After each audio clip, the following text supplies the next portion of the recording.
Всем привет и добро пожаловать в новое видео. Сегодня я расскажу о том, как у меня возникла идея. Не знаю, хорошая получится идея или нет, но возникла такая мысль сделать что-то типа челленджа. В том плане, что я буду носить ретро-ароматы в течение одной недели. Вот я достала те ароматы, которые я планирую носить. Получается, сама идея у меня возникла после того, как я купила вот этот пробник. Тут 3 мл Фиджи Гила Рош. Я купила на барахолке в эти выходные прошедшие. И получается, у меня возникла такая мысль, что обычно я в обычной жизни редко ношу все-таки эти ароматы. Ну, там раз в неделю могу что-то такое использовать, максимум 2 раза. Поэтому как-то они у меня стоят невостребованные. И сейчас я решила, что я целую неделю буду пользоваться только этими ароматами. Вот здесь у меня 8 ароматов получается. Я не знаю, там буду менять. Там с утра один, вечером другой, возможно. И посмотрю, как это будет по ощущениям, по настроению, как понравится мне это или нет. Ну, попробую как-то, в общем, погрузиться в ту эпоху. Ну, вот что-то такое. Смотрите, тут у меня ароматы. Каких годов это ароматы, да? Давайте немножко пройдемся. Самый старый из них это Красная Москва. Ну, не в плане выпуска, хотя и в плане выпуска тоже. Это у меня флакон 82 года, 20-го столетия. Получается, ему столько же лет, сколько мне. А вообще аромат создан в 1925 году. Ну, все знают, наверное, что такое Красная Москва. Это яркая гвоздика, специи, альдегиды. Это все очень так насыщенно, бьет в нос. Это может напугать кого-то, возможно. Ну, буду как-то стараться дозировку немножко нормировать, да, чтобы это никого не оттолкнуло.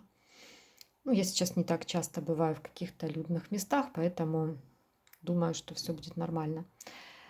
Далее по старшинству скажем, какой у нас аромат. Видимо, это будет Фиджи все-таки 1966 года аромат. Вот здесь какие-то такие красивые цветы. Вы знаете, я его вчера нанесла на себя. Я шла в парк гулять, нанесла на себя этот Фиджи.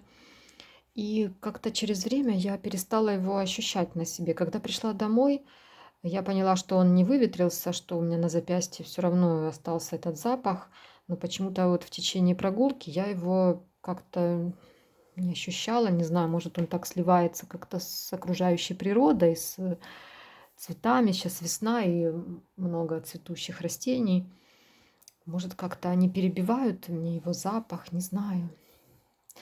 Но как-то не очень я его-то и чувствовала на себе. Я, конечно, там намазом нанесла, но я вроде как постаралась более обильно нанести намазом себе и на запястье, и на шею. Ну, в общем, ну, мне понравился аромат. Он мне вначале казался каким-то пыльным, когда я его просто нюхала раньше вот на рынке. Там миниатюрка была еще у продавца. Я как-то нюхала. Может, эта миниатюрка была подпорчена. Я сейчас так вкратце расскажу. Я не знаю, может, она была подпорчена, потому что он мне пах какой-то пылью. Вообще было непонятно, чем пахнет, и что-то отталкивающее, в общем. Потом, когда ну, я все-таки решила, вот не знаю, как-то чисто случайно, вот даже мне женщина нанесла на руку чуть-чуть вот это, из этого пробника, чтобы я просто, ну, как бы сказать, определилась, брать мне его или нет, потому что как-то он мне, вот, я же говорю, отталкивал раньше. И, в общем, да, я так с руки ощутила аромат, мне понравился. Думаю, ну ладно, попробую. Все-таки я хотела что-то купить из вот этих, из классики, что-то из ретро. И э, думаю, ладно, возьму, попробую, раз это такой все-таки легендарный аромат, считается с тех годов. Поэтому, думаю, возьму, уже будет, стоит недорого, попробую, попользуюсь. Думаю, как он все-таки в раскрытии, возможно, будет классным. Ну, взяла. И да, действительно, мне он так понравился. Очень что-то тут такое приятное, такие приятные цветы. Ну, тут гиацинт в верхних нотах. Ну, лимон тоже. Да, какую-то кислинку я чувствую цитрусовых. Потом тут и роза, и жасмин, и фиалка. В общем, дофига всего. Ну, очень приятные цветы. Да, ощущается, что это, конечно, не современный аромат, но приятный, цветочный такой вот. И гвоздика тут тоже как-то он и с Красной Москвой перекликается. Но когда я, конечно, их сравнила вот параллельно, то нет, они как-то не особо похожи. Наверное, только гвоздика тут у них как-то роднит, да, их между собой. Это вот гвоздика, поэтому когда я просто его так нюхаю, мне кажется, что похож на Красную Москву. А если взять Красную Москву, ну нет, как-то ничего общего вроде бы и нет. Дальше, что еще тут у меня, какие участники еще? Это, по-моему, тет-а-тет идет по старшинству 78-го года. Тет-а-тет. Это зеленые ноты, такой в сторону Клима, в сторону Giacomo Silence. Тоже мне нравится аромат. Ну, тоже такой ретро, несовременно звучит. Потом кориандр. Вот кориандр даже с 73-го года, он постарше, тоже там зеленые ноты, тоже такой он немного как банный, кажется, баней пахнет, по-моему, такой телесностью. Ну, вот этот тет-а-тет и кориандр, чем-то они мне из одной вот оперы, да, такие зеленые ароматы. Ну, вот 73-го и 78-го эти ароматы тоже такие старички по своему происхождению. Потом более уже такие современные, ну, скажем так, 95-го года это поэма и кантата, и трезор тоже. Трезор какого года? 90-го вот трезор идет, потом поэма и кантата. Трезор такой сладенький, персиковый, абрикосовый. Поэма это цветочный букет, немного мне напоминает какие-то кожаные ноты, что-то. Но у меня поэма тут, скорее всего, это не оригинал. Но все равно, думаю, он как-то все равно похож. И тоже в нем такая ретровость ощущается. Кантата тоже, вот вроде как я думаю, ну возьму ароматы до 90-го года. Ну когда посмотрела, у меня до 90-го года у меня мало таких получается. А вот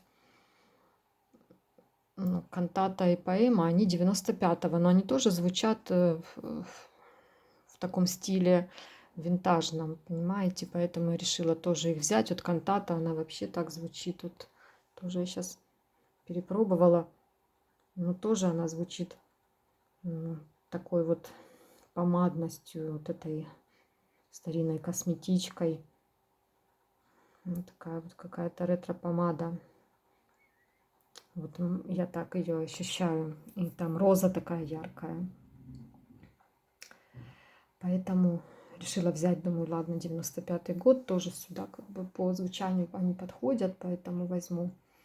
Поэтому такие 8 ароматов буду на этой неделе носить. Буду, наверное, шорт снимать, возможно, о том, какие ощущения у меня вызвали. Вот такой вот небольшой челлендж сделаю. Посмотрю, как они будут влиять на настроение. И попробую окунуться в ту эпоху. Вот так вот.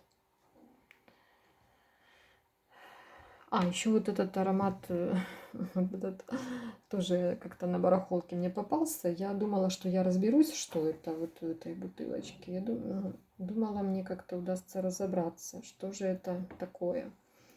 Но, к сожалению, не удалось мне понять. Этикетка там оторвана. Там только буквы П и А. Наверное, латинские, не знаю. Непонятно мне, что там за аромат, но он звучит тоже такой, как баня. Вот сразу ощущение, что в баню зашел. Вот как раньше вот эти были в частных домах. Такие какие-то мыльные альдегиды. Поэтому я тоже сюда его взяла. Думаю, тоже попробую как-нибудь нанести на себя. Ну, когда не сильно буду там в людных местах, я просто с ним погуляю. Тоже попробую его. Он, в принципе, ну, не отталкивающе звучит, но очень так своеобразно и несовременно. Вот, ну на этом все. Буду прощаться. До следующего видео. Думаю, в шортс расскажу о своих ощущениях. Все, всем удачи. Пока-пока.